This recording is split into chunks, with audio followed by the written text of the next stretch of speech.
আজকে আমি পুরীতে আসছি। পুরীতে সমুদ্রের পাড়ে ঘুরছি। ঘুরে দেখলাম একজন দাদা পুরীর সমুদ্রের বালি এক জায়গায় অনেক জমা করে এই যে কিভাবে ঠাকুর বানাচ্ছে দেখুন, কত সুন্দরভাবে কিভাবে ঠাকুর বানাচ্ছে দাদা, তুলনা নেই। এইসব এইসব শিল্পীরা খুব সামান্য দেখতে পাওয়া যায়। এগুলো ভগবানের দান ছাড়া অন্য কিছু নয়। পুরো বালি দিয়েই এক জায়গায় বালিকে জুমো করে সুন্দরভাবে দেবীর মূর্তি বানিয়েছে। এখনও কাজ বাকি আছে, আমি মিডিলে ঢুকেছি। এইটা মিনিমাম বানাতে 5 থেকে 6 ঘন্টা লাগবে। এত বালি এক জায়গায় জমো করে এই মূর্তি বানাতে 5 থেকে মিনিমাম 6 ঘন্টা লাগবে।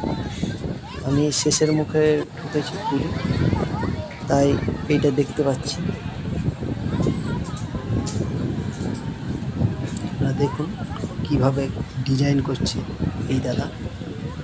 আমি কিছু কিছু জায়গায় কাট করেছি, কারণ ভিডিওটা তো বেশি লম্বা করা যাবে না, সেই জন্য ভিডিওটাকে একটু কাট করা আছে। দেখুন সুন্দরভাবে ডিজাইন করছে একবারে। ওই দিকের ডিজাইনটা দেখে এই দিকের মাপটা নিচ্ছে। এই যে এই ডিজাইনটাকে দেখে ওই দিকের মাপটা ঠিক করে নিচ্ছে। এইসব শিল্পী দেখার জন্য টিকিট কাটতে হয়। দেখুন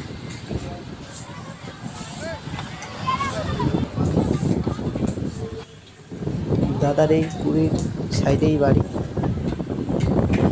কত সুন্দরভাবে নিখুঁত কাজ।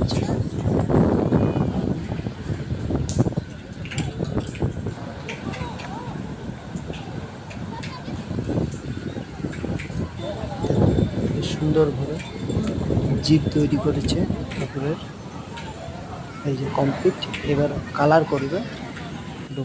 কালার আনতে গিয়েছিল, এই যে হয়ে গেছে কালার। ঠিক আছে, আমার একটু তাড়া আছে, আমি চলে যাচ্ছি। এইটুকুনি দেখা।